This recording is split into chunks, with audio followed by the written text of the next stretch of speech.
வணக்கம். சற்று முன் கிடைக்கப்பெற்ற ஒரு மிக மிக முக்கியமான செய்தி ஒன்று வெளியாகியுள்ளது.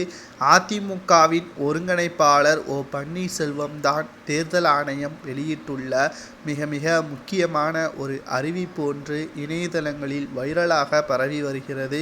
2021 சட்டமன்ற தேர்தலில் வேட்பாளர்கள் கையொப்பம், அதாவது எம்எல்ஏவாக இவர்கள் போட்டியிடுகிறார்கள் என்று ஒருங்கிணைப்பாளர் பன்னீர்செல்வம் அவர்கள் கையெழுத்து போட்டதற்கு பிறகுதான் அவர்களை தேர்தலில் போட்டியிட தேர்தல் ஆணையம் அறிவித்தது. அதேபோல்தான் 2026லும் வேட்பாளர்களை ஆதரிக்கக்கூடிய வகையிலும் இரட்டை இலை சின்னத்தை ஒதுக்கக்கூடிய வகையிலும் பன்னீர்செல்வத்தின் கையெழுத்து வேண்டும் என்பதை தற்பொழுது தெரியப்படுத்தியிருக்கிறது. இதனால் அதிமுகவின் ஒருங்கிணைப்பாளர் பன்னீர்செல்வம் தான் என்பதில் எந்த ஒரு மாற்று கருத்தும் கிடையாது என்பதை இதன் மூலமாக நம்மால் பார்க்க முடிகிறது. அதிமுகவிற்கு பன்னீர்செல்வம் தேவை என்பதை யாராலும் மாற்ற முடியாத அளவிற்குத்தான் தேர்தல் ஆணையம் கூறியிருக்கிறது.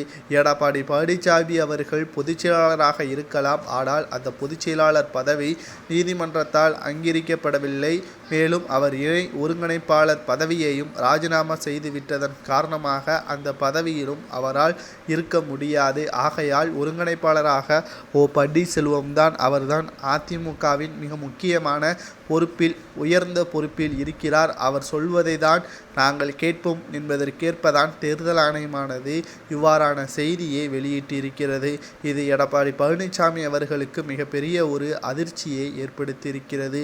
இதனால் மீண்டும் அதிமுகவில் குழப்பத்தை உண்டாக்கும் வகையில் பல்வேறு பிரச்சனைகளும் நடத்தப்பட்டு வருவதாகவும், அனைத்து இந்திய அண்ணா திராவிட முன்னேற்ற கழகத்தில் மீண்டும் மிகப்பெரிய ஒரு பூகம்பமான ஒரு நடவடிக்கையாகத்தான் இதை பார்க்க முடிவதாகவும் செய்திகளை நம்மால் பார்க்க முடிகிறது.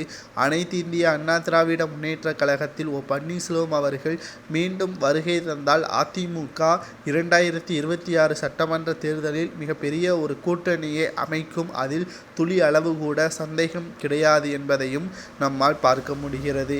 அதிமுக வெற்றியடைவதற்கான வழிகளை தான் பன்னீர்செல்வம் அவர்கள் செய்து வருகிறார்.